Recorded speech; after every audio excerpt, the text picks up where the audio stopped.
Paul, making this little video for you on how to set your cam timing on these engines. So hopefully you enjoy this, and you can share it with somebody if you want to. I have no problem with it at all. Just acknowledge that we did this specifically for you and to help you with your cam timing and building of your own engines and that. Okay. So one of the first things we have to do is determine what is TDC on the engine. And what we have done, we've built this special little dial indicator holder, and it actually pulls down and holds our cylinder down in position, so we can pull the cylinder into a torque position on there, so we know that it is clamping force is proper on it.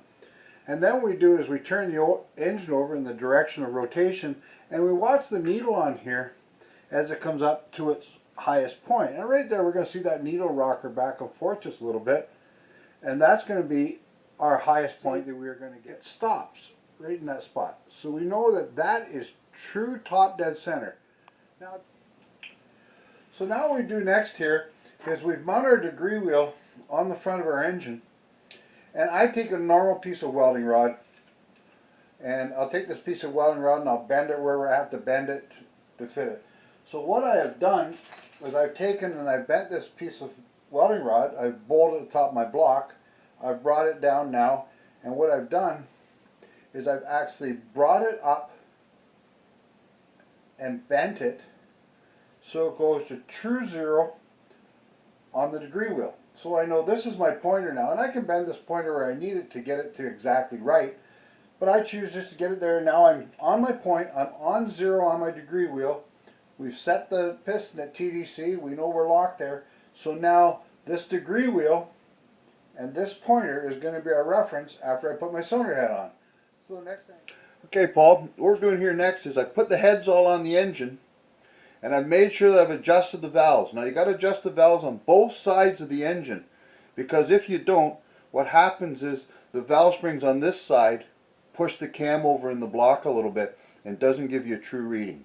So you have to have that valve spring load on both sides of the engine to get the correct reading here. So make sure you adjust your valves to the proper specs on both sides of the engine.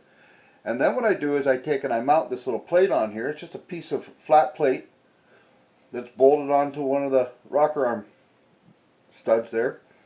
And then I take my dial indicator and I mount it on here. And in the dial indicator, I take the little ball at the end of the dial indicator, and that hole that's threaded in there is a perfect size of a piece of steel coat hanger or a welding rod. And I slide that in there and I put that right on the end of the valve retainer. So it's sitting right on the flat part of the valve spring retainer on there. So it's got a nice area to follow. And I zero the gauge. So the gauge is zeroed on here now. It's a little hard for you to see, but you can see the needle there. Now what I'm going to do is I'm going to turn the engine in the direction of rotation, and I'm going to watch that needle until it hits 50.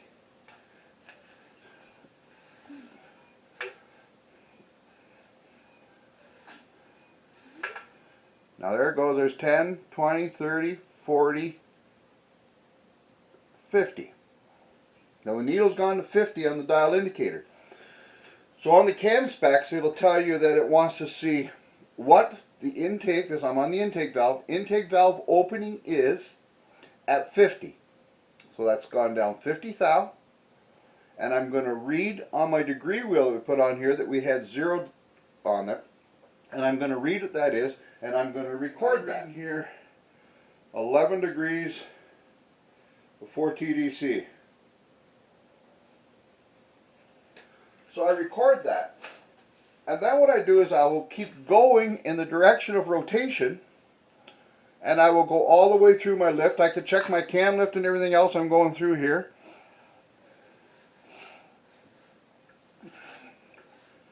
So this cam's a 450 valve lift with the valve set, and I will keep going in the direction of rotation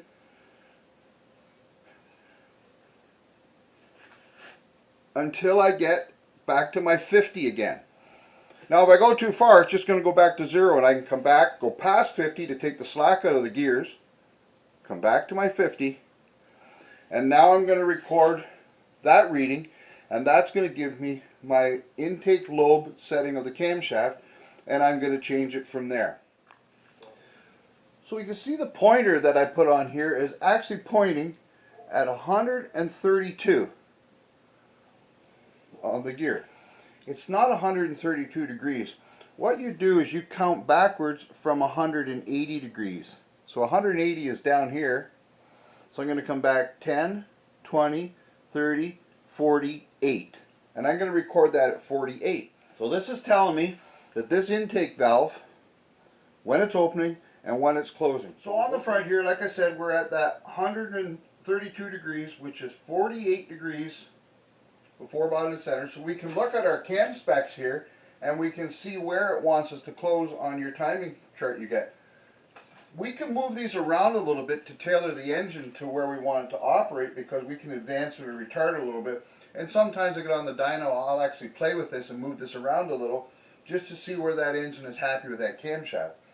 But if you're going to set it to what those specs say.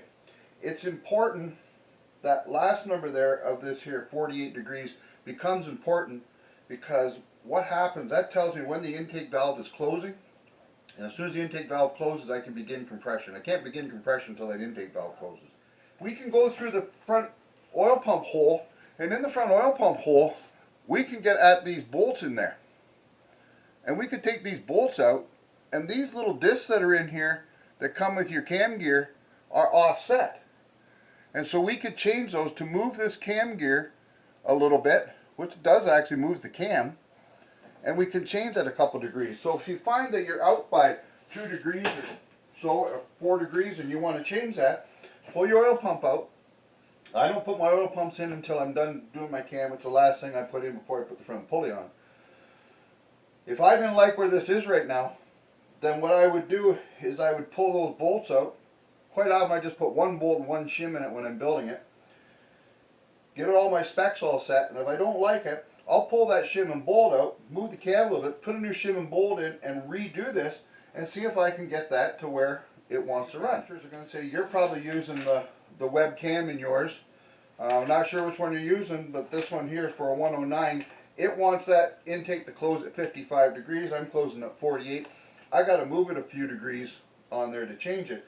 So I would put a 4-degree wedge in there and turn that a little bit so that I can get that to that point if I wanted to follow this cam spec a little bit. So a little bit of playing around we can do with them to change that cam setting, but it's pretty easy. Put your dial indicator on your intake valve. I only do one valve.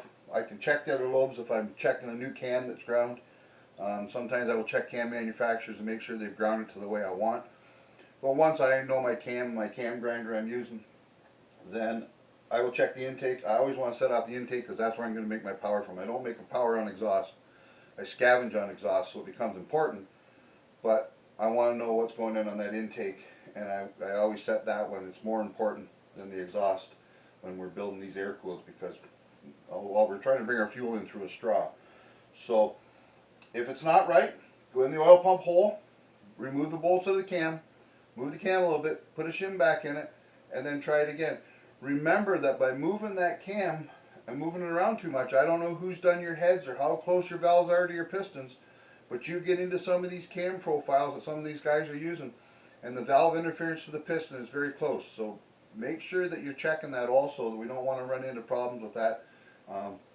And there's different ways that you can do that to check that, but make sure you're not going to run into problems with valve interference in there. It kind of gives me a good idea what's safe and what's not. And then you got to take the crapshoot of how much risk you want to take and how close you want to put it to that valve, to the piston. Some guys get them really close. It becomes a fine line between a real good performance race engine and a grenade when you start playing with that stuff. So be careful of that. So if you have any questions, feel free to contact me, and I can go through this with you again, and hopefully that helps you and gets you so you can get this cam timed in your engine, get those new gears on, and have an engine ready to run.